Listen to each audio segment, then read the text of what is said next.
as a designer, as a business owner, as an entrepreneur, there are many things that you can do. But the question is, should you be doing them? That's what I want to talk about today. So let's get to it.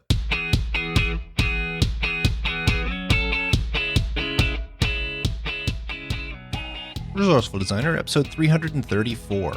Sure, you can do it, but should you?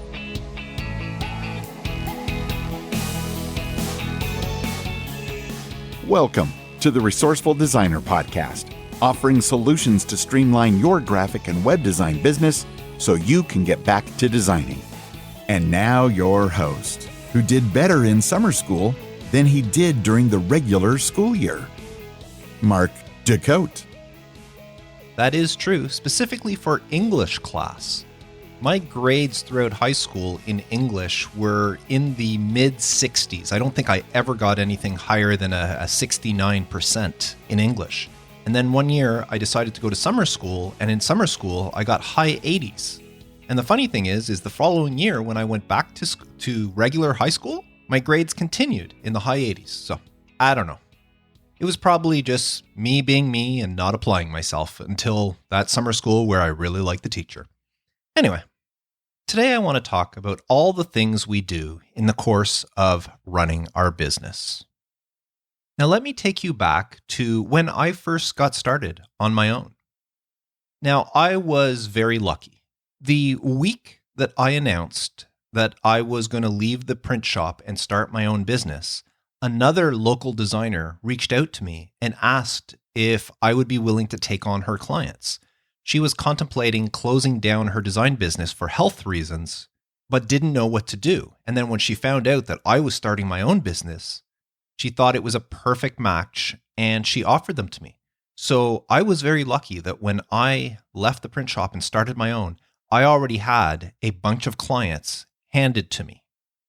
But that didn't mean I didn't have it easy. Most of her clients were maybe once a year projects, and a few of them never actually contacted me, or we did a few minor things and I never heard from them again. There was only 3 or 4 that became regular clients, and only 2 that I kept for many, many years. Other than that, every client was somebody that I had to go out and get. Now, one of the, call it joys or excitement of starting your own design business is knowing that you are in charge. You are the one in control. No longer are you answering to a boss, doing their bidding. You get to choose what you do. Your business relies on you. Now, that is also a very terrifying thing, knowing that your business relies on you, on how well you can do your job, not only as a designer, but as a business person. Because when you start your own business, there are so many other aspects that you have to consider. You become a bookkeeper, an accountant, a salesperson, sometimes a collection agent, you name it. There are so many other aspects besides design that go into running a design business. And I think everybody who starts in this path at the beginning tackles everything on their own. It's your business after all. You need to do things. And I was no different. For the first few years of my business, I did everything. And if there was something I couldn't do, I just didn't take on that task. I've shared before on this podcast how I turned down a very lucrative web design job. In fact, the budget on this job was more than I had made in the previous year. And I ended up turning down this job because I didn't know PHP coding. Now, this company was actually our local library. The person working there knew me. They knew me as a great designer and they wanted to work with me. And they were actually kind enough to give me time. I said, I don't know. I told them that I didn't know PHP. And they said, is that something you can learn? And I actually tried. I went and I bought some courses. Back then it was lynda.com. I bought some courses. I bought some books. And I tried to learn PHP, but I was having a hard time wrapping my mind around it. And after about 2 months, with them being patient, I turned to them and I told them that, I'm just not getting this. I don't think I'm the right designer for you. You'll need to find somebody else. And they did. And this huge project with a huge budget went to another firm. Now, years later, in hindsight, I kick myself at that because back then I had the mindset that it was my business. I had to do everything. And if I couldn't do it, then it was not something for my business to do. It wasn't till maybe a year or two after that where I had a client who had an e-commerce website. And back then I was doing all websites were hand coded. I wasn't using WordPress at the time. I was hand coding my website, not using PHP. They were all static websites using HTML and CSS. But this one client wanted an e-commerce store.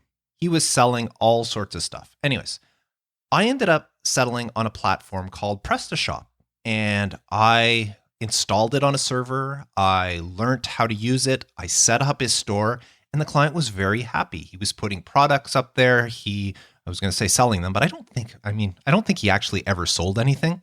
His store didn't really have a focus. It was any product he can get his hand on, he was putting on the store and hoping that somebody would buy it. Anyways, that's beside the point. But one day he reached out to me and said that he had been doing some stuff on the back end. He had been poking around where he shouldn't have been poking around, and he ended up breaking the site, and he wanted me to fix it. And I had spent a lot of time learning how to use PrestaShop in order to set everything up and get everything just right, and I was proud of myself. But when he told me he broke the site and I went to have a look, and I couldn't figure out what he had done. He told me what he had done, but I couldn't figure out how he had done it or how to fix the issue. And that was the first time in my career or in my business life that I decided I needed to get outside help. Now, at the time, I turned to, I can't remember if it was Elance or Odesk. It's the two that merged. They're now Upwork. But back then it wasn't Upwork. I think it was Elance. And I turned to Elance and I found a PrestaShop expert. And I hired this expert for 10 hours to come in and fix the problem. And when I got that email saying that the website's back up and running and the issue's been taken care of, it was like the clouds opened up for me. And I realized that I don't have to do things on my own. There are actually people out there who specialize in different things, and I could use them. Now, this person who happened to live overseas, I don't remember if he was in India or the Philippines or somewhere out there, he had charged me $100 in order to fix this problem. $100 for 10 hours of work. Now, at that time, I was charging $50 an hour. So I turned around and I told the client that it took 10 hours to fix it. I hired somebody and it took them 10 hours to fix the problem. And I charged my client $500 for that fix, and they paid it. And again, that was another light bulb moment. I realized that something that would have taken me forever and I don't even know if I could have fixed it, this person did while I was doing other things. I wasn't worrying about the website. I was working on other projects while he was tackling this issue. And 10 hours later and $100 of my expense towards it, I made an additional $400 off of it. And that really, really opened my eyes to the power of hiring out. Now, it was around that same time that I started kicking myself for turning down that very lucrative library website, realizing that for the parts that I didn't know how to do, I could have hired somebody to do that. I could have built the website. The only thing I couldn't figure out how to do was the library catalog and how to get the catalog to show up on the website. And I could have hired somebody and made a lot of money off that website. And I still, to this day, many, many, many years, actually decades later, I still kick myself on that one. But as I said, at that point, I realized that I'm not alone in this. There are plenty of people in the world that can help me, that can help my business succeed. And it's not just for the things that I don't know how to do, such as PrestaShop, or in the case of the library website, PHP. But there are people out there that can help me with things I know how to do, but maybe I shouldn't really need to do. Now, if you've been listening to this podcast for a while, you know I always say I'm not an illustrator. But that's not entirely accurate. I can draw. Actually, when I was a teenager, I used to draw all the time. I used to get together once or twice a week and play Dungeons and Dragons with my friends. And every time we'd play, I would doodle. I would draw the scenes we were doing in the game we were imagining. I would draw our characters, and I got quite good. The problem was, drawing was never natural to me. There's some people, I had a friend, Robert, growing up in high school. He was a natural. He can just draw anything he wanted. I had to really give it some thought, and there was a lot of trial and error. Like I could draw a really good, say, a body, a person, a head, shoulder, 2 arms, body, and legs if you were standing directly in front of them. But as soon as that person would say, okay, I want him to strike a pose, I really had trouble doing those poses. Even if it was something as simple as lifting the leg up as if the leg was resting on a rock or a chair or something like that. I had a hard time with that. I really had to think it through because it didn't come naturally to me.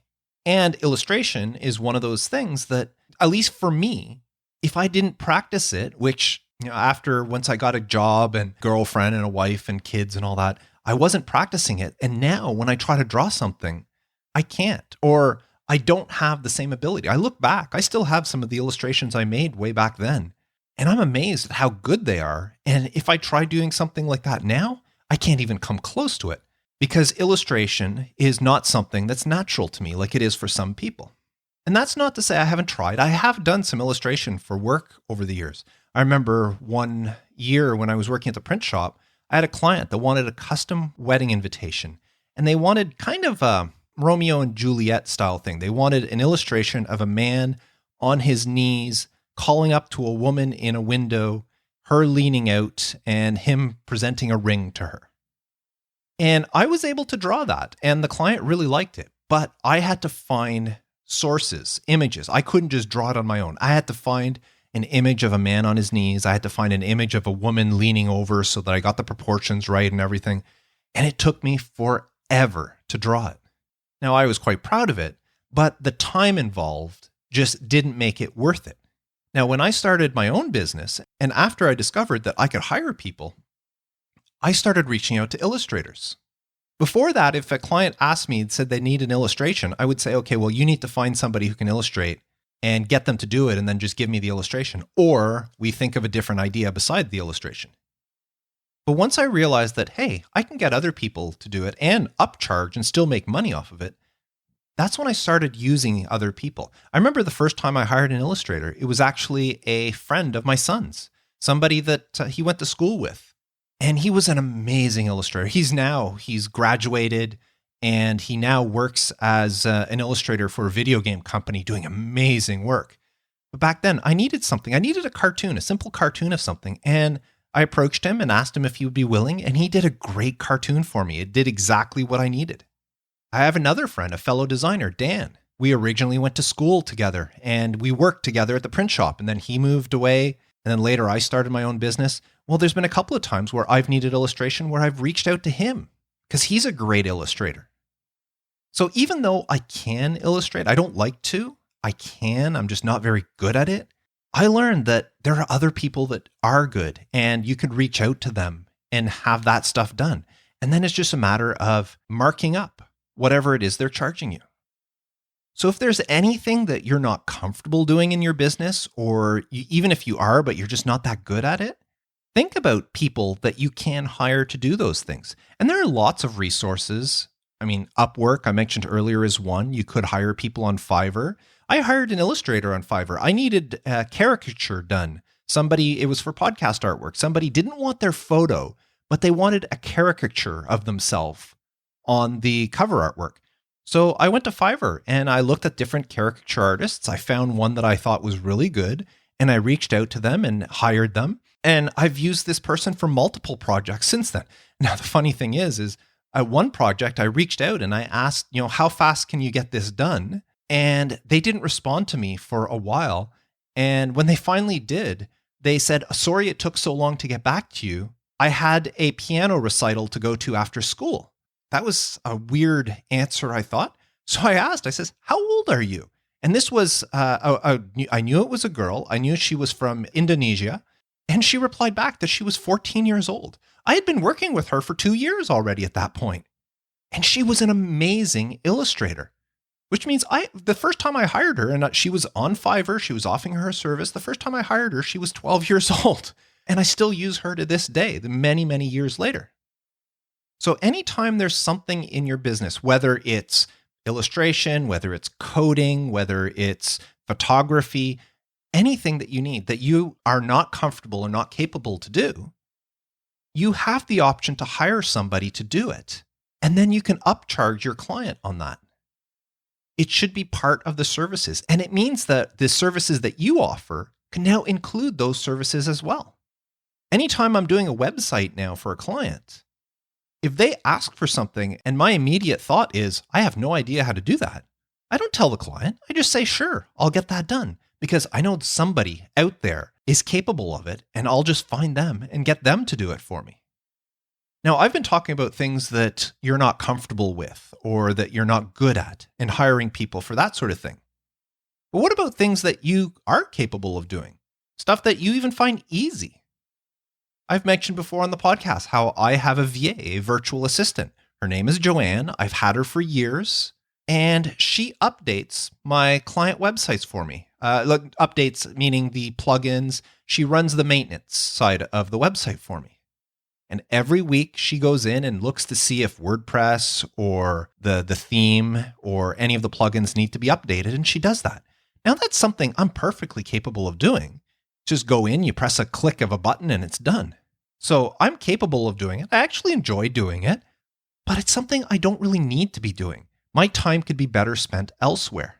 And she charges me $50 a month. She says it doesn't take her much time at all. She does it once a week. She goes in and within 10, 15 minutes, she's done. And to her, $50 a month is a good price. Now, I've used her for other things and have paid her for other services as well, but that's the ongoing one that we have.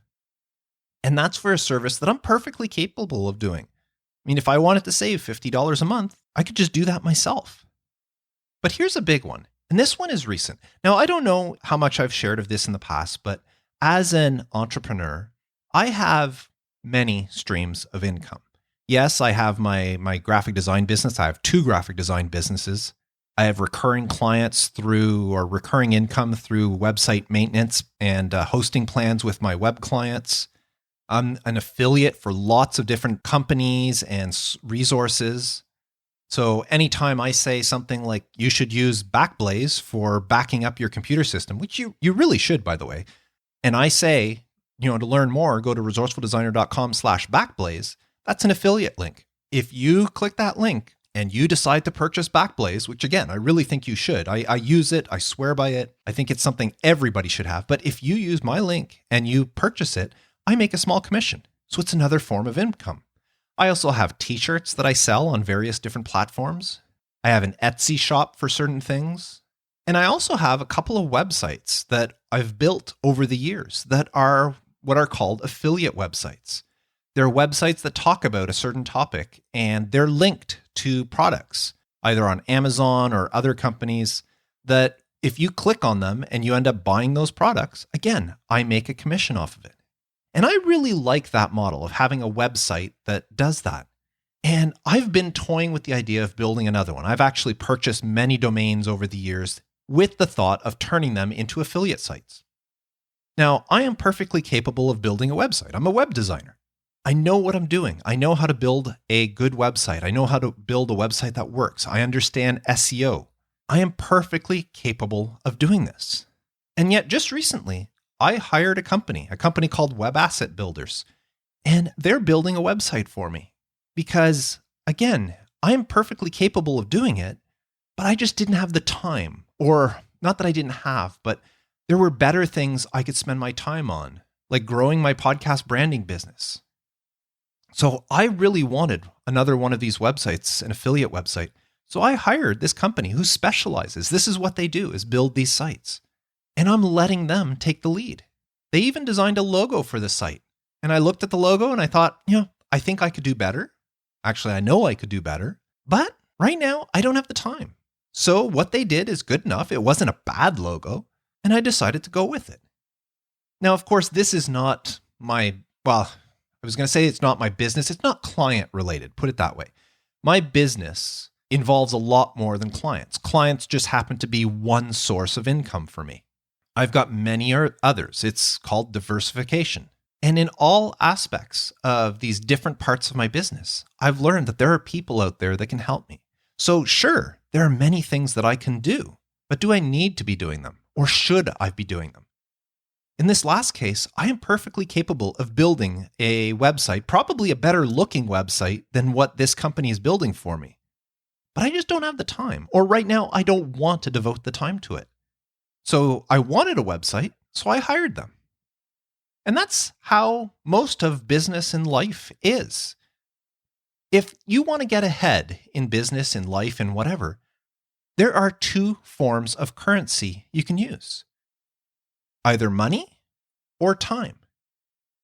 If you want to learn a new skill, you can spend a lot of time on YouTube, and I'm sure you can learn exactly what you want to do. But you have to find the right videos. You have to maybe watch multiple videos from different people to figure things out. You have to figure out what sort of order, especially if it's a complicated task, you need to figure out what order of videos you should watch, or even which videos, like what do you need to learn? So you can spend a lot of time doing that. Or you can spend a little bit of money on a course that packages everything up for you from A to Z. It'll walk you through from the basics right up to advanced things. And it's all packaged nicely in order. You learn this, then you learn this, then you learn this, then you learn this, and then you're an expert. So it's up to you. You can either spend time on it or you spend money. I mean, yes, there's time involved with the course, but if you purchase a course, you spend money on a course, chances are you will learn that thing much faster than if you try to learn on your own by watching YouTube videos. And that's what this whole episode is about. Do you want to spend money or do you want to spend time? Sure, you can do things, but sometimes you're better off to put money out towards it and get it done, and you use your time for something else. You know that old saying that it takes money to make money? Well, that is so true. Anybody who runs a design business that wants to be successful needs to learn at some point in their journey that hiring other people, whether it's for a simple task or an ongoing person to help them with a task on a regular basis, hiring other people to do things is one of the best ways to advance your business, to get ahead, to grow. And that's really what I wanted to share with you today, that there are many things you can do, or possibly things that you're not capable of doing that you can hire other people for. But you have to determine at some point when it's the right choice to do it yourself, or when it's the right choice to spend money to get it done. And oftentimes that money you spend to get it done will come back tenfold at you. Yes, I'm spending a lot of money to have this website done. This is not a cheap website. I'm spending a lot of money to have this website designed, but I'm anticipating that this website will bring me much greater returns in the next few years than what I'm spending to have it built. So even though this is something that I can do on my own, I'm looking at this as an investment in my future. And I look forward to see how it turns out. It's actually kind of exciting to see what somebody else is building for me and how they're going to build it. So I hope you got some good takeaways from this episode. And if you are still new in your journey, or if you're at a point where you haven't really hired people, you start thinking, who can I hire? And keep in mind that hiring somebody doesn't have to cost a lot of money.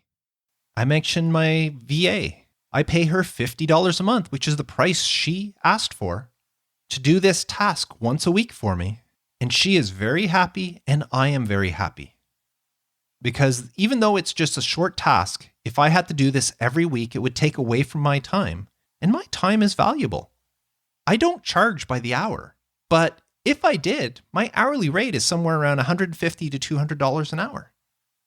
So even if it takes Joanne 15 minutes a week to do this for me, average 4 weeks per month, that's 1 hour of work that she gives me every month. And I'm paying her $50. But since my rate is much higher than that, I'm actually making money on this because I can be putting that time to use elsewhere to make me more money. And that's what I wanted to talk about today. Now, I would love to hear from you. What did you think of this episode? I don't get a whole lot of feedback on these podcasts. Every once in a while, somebody will send me an email telling me what they thought. And I tell you, I love getting those emails. And I would love to hear from you. Is this something you already do? Do you already hire people to help you with your business? Or is this something that you've been afraid to do or just not sure how to do? Let me know. I would love to hear from you. You can always reach me at feedback@resourcefuldesigner.com, and I try to answer every email. But if you want an even better way to get a hold of me and have many conversations with me, you should consider joining the Resourceful Designer community. It's only $14.95 per month, and you get access to some great designers. Everybody is helpful, they love interacting, they love sharing, they love helping people, giving advice, sharing resources, even hiring and sharing projects amongst each other.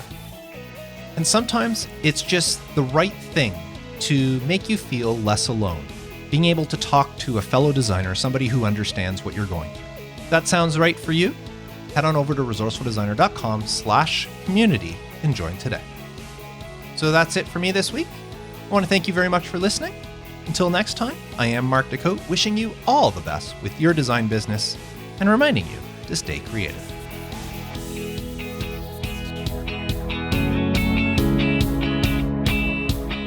Thanks for listening to the Resourceful Designer podcast at resourcefuldesigner.com.